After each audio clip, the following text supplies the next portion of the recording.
इतना परेशान होती थी, पेंसिल फेंकना, कॉपी फेंकना, मारना शुरू कर देना, नहीं फ़ोकस होता था। तो मुझे लगा एकेडमिक भी नहीं है, तब मुझे टेंशन हुई। एक पेरेंट ने समीक्षा को थप्पड़ मारा, मैं उस समय हिल गई और समीक्षा उस समय तो थोड़ा रोई, फिर वो भूल गई। भूल जाइए सोसाइटी, कौन क्या कह रहा है, डोंट बॉदर। आपका बच्चा है, आपको उस पे फ़ोकस करना है। हमारे बच्चों को ना का मज़ाक मत बनाइए, उनके साथ सिम्पैथी मत दिखाइए।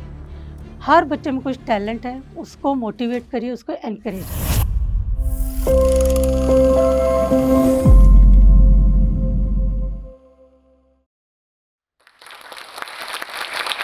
नमस्ते, मेरा नाम निशी है, मैं नई दिल्ली से आई हूँ। मैं इंदिरा गांधी ओपन यूनिवर्सिटी में एज़ असिस्टेंट रजिस्ट्रार काम करती थी। अभी मैंने वॉलंटियर रिटायरमेंट लिया है। समीक्षा मेरी 19 इयर्स की बेटी है, जो जिसको ऑटिज़्म स्पेक्ट्रम है। उसका लर्निंग डिसेबिलिटी है, एडीएचडी है, but she is multi talented. समीक्षा बहुत अच्छा ड्रम बजाती है, कॉन्गो बजाती है, कैसे बजाती है और कथक की बहुत अच्छी डांसर है। उसने स्विमिंग भी सीखी है और साइक्लिंग अच्छा करती है और आज बहुत जगह वो परफ़ॉर्म भी करती है। लेकिन मैं ये बताना चाहूँगी कि यहाँ तक समीक्षा को लाने के लिए जो हमारी जर्नी रही, वो काफ़ी स्ट्रगल रही। एक्साइटमेंट भी रहा, मेहनत भी रही। देखिए और एक चीज़ मैं और ज़रूर कहना चाहूँगी, इस स्ट्रगल में मेरी फैमिली, मेरी मदर की तरफ से और मेरे इन-लॉज़ की तरफ से, उनका बहुत सपोर्ट रहा। उन्होंने हर स्टेज पे हमारी हेल्प करी और हमें एनकरेज करा, समीक्षा को मोटिवेट करा। क्योंकि अगर फैमिली में एक्सेप्टेंस ना हो ना, तो हमारे लिए बहुत मुश्किल हो जाती। समीक्षा के बारे में ये बताना मैं चाहूँगी, जब समीक्षा छोटी थी, तो थोड़ा इसने चलना देर से सीखा, बोलना देर से सीखा और आई कॉन्टैक्ट नहीं रखती थी। और जैसे बच्चों के साथ हम थोड़ा खेलते हैं, ताली बजाओ, हेलो करो, तो वो कोई रिस्पॉन्ड नहीं करती थी। तो थोड़ा-सा हमें लगा कुछ प्रॉब्लम तो नहीं है, तो फैमिली में डिस्कस करा, हम डॉक्टर के पास गए। डॉक्टर ने कहा कुछ ऐसा नहीं है, बच्चे देर में सीखते हैं कुछ चीज़ें, आप फैमिली में एक सर्कल बना के समीक्षा को बुलाइए। वो 1 जना बुलाएगा, 2 जना बुलाएगा, तो वो धीरे-धीरे स्टेप बाय स्टेप सीख लेगी। हमने वो करा, तो समीक्षा थोड़ा चलना सीख गई और थोड़े छोटे-छोटे सेंटेंसेस बोलने शुरू करे तो बोलना सीख गई। लेकिन जब उसने चलना शुरू करा तो इतनी हाइपर हो गई, वो एक जगह बैठती ही नहीं थी और प्ले स्कूल में डाला, प्ले स्कूल में जाने लगी तो वहाँ से भी कंप्लेन आई कि मैम ये बैठती नहीं है, चीज़ें फेंकती है, कुछ बच्चों को पुश कर देती है, जो हमने घर में भी देखा। हमें थोड़ी टेंशन हुई, हमने कहा लेकिन डॉक्टर्स ने कहा नहीं है, ऐसा कुछ नहीं है। हम मैं और मेरे हस्बैंड दोनों ही नौकरी करते थे, तो हम दूर रहते थे, तो हमने ऑफ़िस के पास अपना घर शिफ्ट कर लिया, जिससे समीक्षा को ज़्यादा टाइम दे पाएँ। फैमिली सपोर्ट तो साथ-साथ था ही। तो हम लोग ने शिफ्ट कर लिया। हम जिस बिल्डिंग में रहते थे, वहाँ छोटे-छोटे बच्चे थे, मतलब समीक्षा से थोड़े बड़े थे, तो इसको होता था मैं उनके साथ खेलूँ। तो हम लोग भेजते थे। थोड़े दिन तो बच्चों ने खिलाया, फिर वो समीक्षा की वही टेंट्रम, कभी धक्का दे देना बच्चों को या इन्वॉल्व नहीं होना या भाग जाना। तो बच्चों ने खिलाना बंद कर दिया और ये बहुत रोती थी। हम लोगों ने रिक्वेस्ट करी बच्चों से प्लीज़ इसको खिला लो। अब बच्चे तो बच्चे ही हैं ना, उनको अपना खेल स्पॉइल नहीं करना होता था। तो एक बारी तो ये हुआ कि वो हम सेकंड फ्लोर पे थे, ऊपर से उसने बोला, "मैं भी आ रही हूँ दीदी खेलने।" जैसे ही नीचे वो गई, सारे बच्चे छुप गए, "अरे, अरे, अरे, अरे! समीक्षा आ रही है, भाग जाओ, भाग जाओ।" ये वहाँ खड़े घंटों रोती रही, हमें भी बुरा लगा। अब हम कैसे करें? क्या समझाएँ उसको? तो हमने थोड़े दिन ऐसे एक्टिविटी करी, इसको बाहर ले जाने लगे, बाहर पार्क में खिलाने लगे कि डिप्रेस ना हो, परेशान ना हो, हैं? लेकिन ये है कि ये चीज़ें चल रही थी। हमने डांस में इसको डाला, तो डांस में भी डांस सीख रही थी, बट वही है, इधर-उधर भाग जाती थी, थोड़ा क्लास को डिस्टर्ब करती थी, तो सारे पेरेंट्स को भी थोड़ी कभी मुश्किल होती थी, कभी वो कंसोल भी करते थे। अब हमें ना समझ नहीं आ रहा था हम करें क्या समीक्षा के साथ। तो फिर मैंने बच्चों से भी कहा कि प्लीज़ उसको खिलाओ, लेकिन कोई ठीक है बच्चे तो बच्चे, दुःख मुझे तब हुआ कि जब कुछ पेरेंट्स को मैंने कहते से सुना अपने बच्चों से कि इसको अपने साथ मत खिलाया करो, इससे मत बात करा करो। बहुत फ़ील हुआ मुझे कि चलो बच्चे तो बच्चे हैं, पेरेंट्स तो कहीं कुछ समझे कि नहीं बच्चा इन्वॉल्व हो पा रहा और उससे ज़्यादा दुःख मुझे तब हुआ एक बारी कि एक पेरेंट ने समीक्षा को थप्पड़ मारा। मैं उस समय हिल गई और समीक्षा उस समय तो थोड़ा रोई, फिर वो भूल गई। उसको तो समझ ही नहीं आया मेरे साथ क्या है, उसको लगा मुझे यहाँ भी अटेंशन मिल रही है, अटेंशन सीकर होते हैं ये बच्चे। फिर मैंने उन पेरेंट को जाके बोला, "आपको कुछ भी प्रॉब्लम है मुझसे कहिए, आपने एक बच्चे को थप्पड़ कैसे मारा?" ख़ैर अल्टीमेटली वो मदर ने रियलाइज़ करा, मुझे फ़ोन करा, समीक्षा को फ़ोन करा, सॉरी कहा। लेकिन हमें थोड़ा-सा ना लग तो रहा था कहीं कुछ प्रॉब्लम है। तो हम फिर काउंसलर्स के पास गए। एक हमारे स्पेशल एजुकेटर मिले हमें, उन्होंने कहा मैम इसको दिखाइए। काउंसलर्स के पास गए, डॉक्टर के पास गए। समीक्षा का सबसे बड़ा है कि समीक्षा को ना देख के कोई नहीं कह सकते इसकी कुछ प्रॉब्लम है, क्योंकि वो देखने में एकदम नॉर्मल लगती है। तो हम डॉक्टर काउंसलर के पास गए, वहाँ भी उन्होंने हमें ये कहा कि आपका सिंगल चाइल्ड है, पैम्पर्ड चाइल्ड है, तो कुछ इसका प्रॉब्लम नहीं है, इसको देख के तो नहीं लगता। हमने कहा लेकिन हम कुछ चीज़ें फेस कर रहे हैं, लेकिन उन्होंने नहीं माना हमारी बात। अब यहाँ मेरे को एक चीज़ पे थोड़ा-सा ऑब्जेक्शन हुआ, pampered child, what is pampered child? मेरे को लगता है पैम्पर्ड चाइल्ड वो है जिसमें आप अपने बच्चों की गलतियों को इग्नोर करो, हैं? बच्चों को बताओ नहीं कि आप गलत हैं। मैंने और मेरी फैमिली ने ये चीज़ कभी नहीं करी समीक्षा के साथ। जहाँ वो गलत है, उसको समझाने की कोशिश ज़रूर करी है, आज तक हम लोग कर रहे हैं। अब वो कितना समझ पाती है, नहीं समझ पाती, ये नहीं हम कह सकते। तो पैम्पर्ड चाइल्ड नहीं है, ठीक है, हम बच्चे की केयर करते हैं। एनीवे फिर मैं एक चीज़ और कहूँगी, जहाँ भी जो भी हमने करा उसमें मेरे हस्बैंड हर स्टेप पे मेरे साथ हैं, हर स्टेप पे।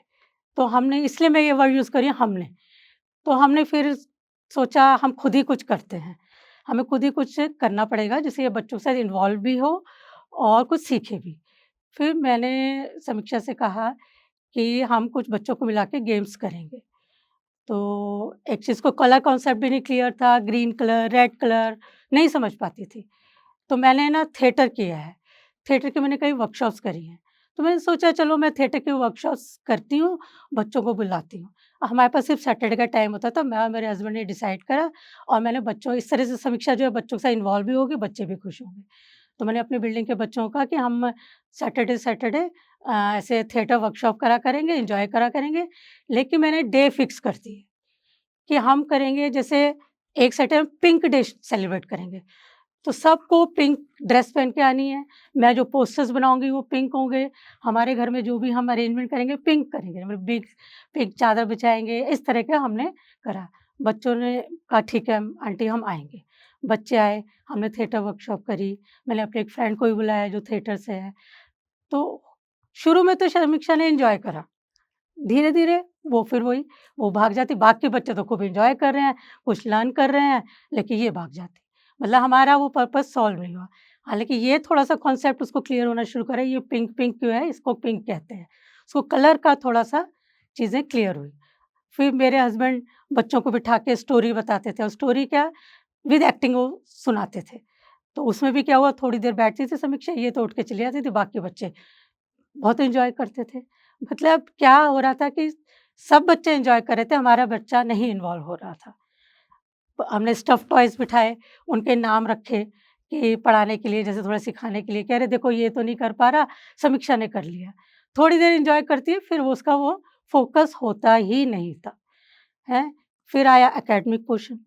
अब जब एकेडमिक आया उसमें प्ले स्कूल में जाती थी, नर्सरी केजी में डाला, सब जगह से यही रिपोर्ट आई कि ये बैठती नहीं है, सुनती नहीं है, हाइपर है और इसका फ़ोकस नहीं हो रहा। सब जगह से यही आया। हमने भी घर में कोशिश करी उसको स्लीपिंग लाइन, स्टैंडिंग लाइन नहीं समझ में आता था। सीएटी कैट, आरएटी रैट मैं समझाती थी, ऐट है, ऐट को सर्कल कर दिया, सी लगा दिया तो कैट बन गया। इतना परेशान होती थी, पेंसिल फेंकना, कॉपी फेंकना, मारना शुरू कर देना, नहीं फ़ोकस होता था। तो मुझे लगा एकेडमिक भी नहीं है, तब मुझे टेंशन हुई, मेरे हस्बैंड को भी टेंशन हुई। फिर हम असेसमेंट के लिए गए। हमें यही था कि सबने ये कहा कि सिंगल चाइल्ड है, कर लेगा, कर लेगा। तो इसमें क्या हुआ हमारा ये नुकसान हुआ वो अर्ली इंटरवेंशन नहीं हुआ और उसका डायग्नोज़ लेट हो गया। Anyway better late than never. हम फिर गए डॉक्टर्स के पास, काउंसलर के पास, हमने एक्सप्लेन करा और इसका असेसमेंट हुआ। असेसमेंट हुआ, उसमें उन्होंने बोला इसका एडीएचडी है, माइल्ड सिम्पटम ऑटिज़्म है और लर्निंग डिसेबिलिटी है। मुझे ये चीज़ें पहली बार ही सुनने को मिली थी। मतलब कभी सोचा ही नहीं था। स्लो लर्नर मैं सुनती थी बट ये नहीं मैंने सुना था। मेरे तो जैसे ना ज़मीन खिसक गई, आसमान मेरे ऊपर गिर गया, मैं बहुत घबरा गई। बहुत डर से गई ये क्या सुन रही हूँ मैं? What is ADHD? मुझे तब एडीएचडी की फुल फॉर्म भी नहीं पता थी। बहुत मैं घबराई। तो वहाँ उन्होंने डॉक्टर थे, उन्होंने मुझे बोला चैलेंज है, बहुत बड़ा चैलेंज है। लेट हो गया, कोई बात नहीं, हर चीज़ का एक रास्ता होता है। आप कॉन्फिडेंस रखिए, हैं? हर चीज़ का कोई सॉल्यूशन होता है, पूरी तरह नहीं होता, लेकिन रास्ते निकलते हैं। उन्होंने मुझे एक चीज़ सजेस्ट करी कि समीक्षा की जो एनर्जी है, वो ड्रेन आउट होना बहुत ज़रूरी है। आप इसको कहीं भी एक्टिविटी में डालिए और जहाँ भी डालें, वहाँ अपनी सिचुएशन को एक्सप्लेन करिए, हैं? और जो लोग उसको समझ पाएँ। और उन्होंने मुझे बहुत मतलब हिम्मत बँधाई। तो मेरा थोड़ा-सा कॉन्फिडेंस बढ़ा, थोड़ा मेरे हस्बैंड ने भी मेरे को काउंसलिंग करी और हमने सोचा अब हमें ये आगे अपनी लड़ाई लड़नी है। हमने इसको म्यूज़िक में डाला। जिस अकेडमी में डाला, वहाँ सर को सारा कुछ हमने एक्सप्लेन करा। इसको क्या हमने कीबोर्ड में डाला कि अच्छा बजाने लगी। उसका रिदम है, उसका इंटरेस्ट था। तो फिर एक दिन क्या हुआ वहीं अकेडमी में वो ड्रम बजाने लगी। हमें डर लगे ड्रम की स्टिक ना टूट जाए क्योंकि हम पेरेंट्स ना हमेशा एक डर में रहते हैं। हमारा बच्चा ये ना कर दे क्योंकि हमारी एक्सेप्टेंस सबसे पहले है, जो धीरे-धीरे ही आई। कहते हैं ना आप नहीं जब तक उस चीज़ को समझोगे तो कोई नहीं समझेगा। फिर वो ड्रम बजा रही थी तो सर ने कहा इसको रोको नहीं, इसको ड्रम में डालो बहुत अच्छा बजाती है। ऐसे करते-करते स्टेप बाय स्टेप ये एकेडमिक समीक्षा के लिए एक टर्निंग पॉइंट है। मतलब यहाँ से जो वो आगे बढ़ी है, सबसे ज़्यादा सपोर्ट सर का रहा। कि सर ने समझा, उन्होंने अपनी तरीके से इसको हैंडल करा। उन्होंने कहा, "इस बच्चे में टैलेंट है, मैं आगे बढ़ाऊँगा।" मतलब ये जैसे मैंने कहा टर्निंग पॉइंट था और समीक्षा आगे बढ़ी।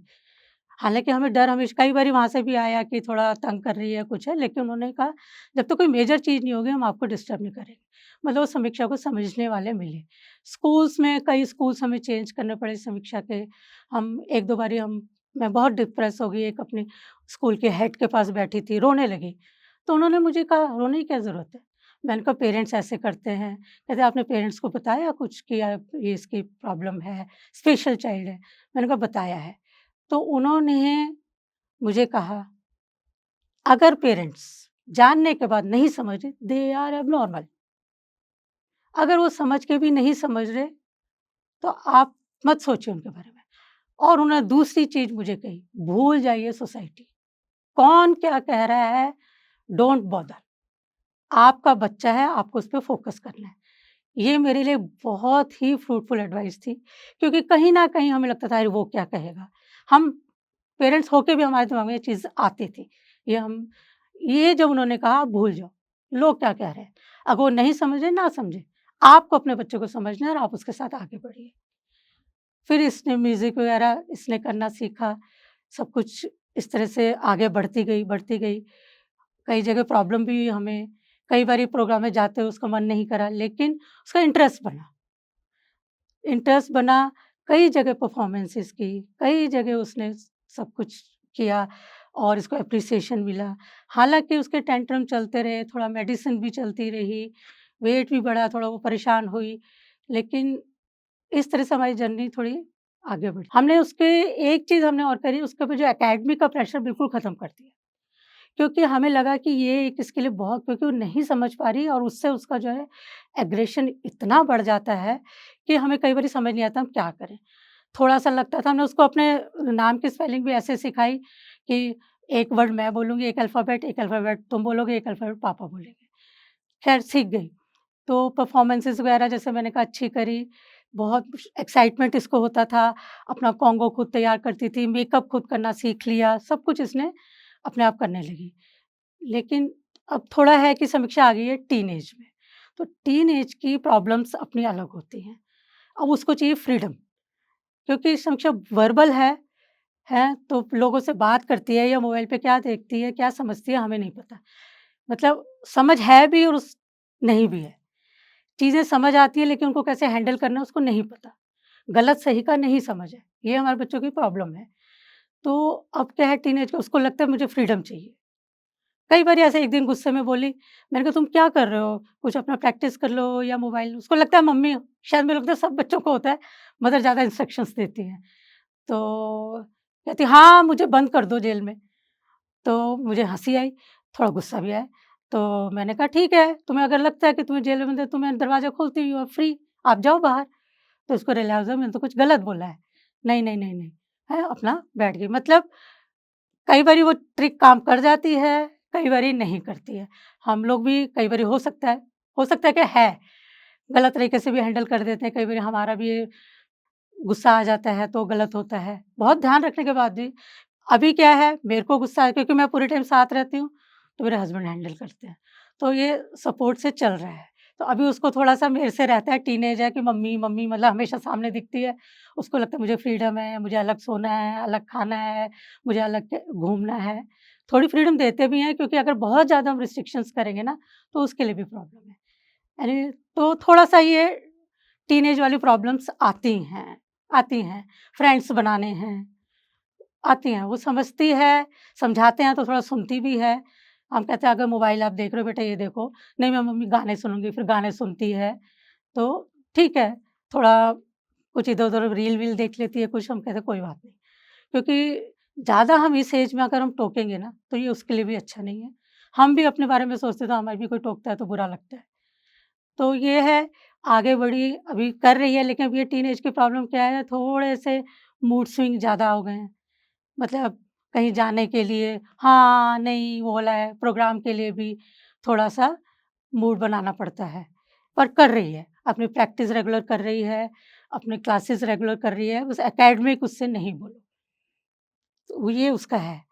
अभी देखिए आगे हम कर रहे हैं मेहनत, लड़ाई तो बड़ी है, सबको अपनी लड़ाई खुद ही लड़नी पड़ती है। स्ट्रगल भी है, चैलेंज भी है और एक इनसिक्योरिटी भी है। इनसिक्योरिटी ये है क्योंकि बीइंग अ गर्ल चाइल्ड चिंता रहती है, हमारे बाद क्या होगा? एक ये हमारे शायद सब पेरेंट्स को रहता है, इनके लिए ज़्यादा रहता है हम क्योंकि वो इंडिपेंडेंटली नहीं रह सकते। वो है, कितने भोले हैं। कई बारी छोटी-सी बात से इतना डर जाती है मम्मी मुझे डर लग रहा है। कई बारी उसको इनसिक्योरिटी होती है। तो ये चैलेंज और स्ट्रगल तो रहेगी, अभी भी हम जूझ रहे हैं। लेकिन क्योंकि समीक्षा ने हमें एक ऐसी जगह पे खड़ा कर दिया, हमें इतना प्राउड फ़ील होता है। दुनिया इतनी हमें जान गई है, इतना मेरा सर्कल बन गया है, इतने लोग हमें फ़ोन करते हैं, तो प्राउड फ़ील होता है। तो एक उम्मीद है कि जैसे हमें और प्रॉब्लम्स के लिए रास्ते मिले हैं, इसका भी एक रास्ता हमें ज़रूर मिलेगा। हमें बस मेहनत करनी है, समीक्षा को समझना है, आगे बढ़ना है। यहाँ पर मैं थोड़ा सोसाइटी से ये कहना चाहूँगी, एक मैसेज देना चाहूँगी, हमारे बच्चों को ना का मज़ाक मत बनाइए, उनके साथ सिम्पैथी मत दिखाइए। हर बच्चे में कुछ टैलेंट है, उसको मोटिवेट करिए, उसको एनकरेज करिए। आपका मॉरल सपोर्ट, आपकी एक अच्छी एडवाइस हमें एक बहुत ताकत देती है। ये मैं सबसे रिक्वेस्ट करूँगी। यहाँ मैं जोश टॉक पे आज आई हूँ, मुझे बहुत अच्छा लग रहा है क्योंकि मुझे एक अपना बात कहने का मौका मिला। मैंने जोश टॉक के और भी वीडियोज़ देखे, उससे मुझे बहुत मदद मिली। आशा करती हूँ मेरे वीडियो से भी किसी को कुछ मदद मिलेगी। ये एक बहुत अच्छा प्लेटफ़ॉर्म है, हमारे को अपनी बात कहना और किसी की मदद करना। Thank you. Hello everyone. I'm so happy that Josh Talks has brought this channel out where we can hear the stories of the incredible mothers and fathers of autistic children. I had somebody in my own family who was autistic. If you are the parent of a young child who has autism, please share your information with Josh Talks in the form below. This will help Josh Talks better understand the problems that you face and the content that needs to be created. Your information will be kept confidential. Only a few members of the team will have access to this data who will call you to have a short conversation with you.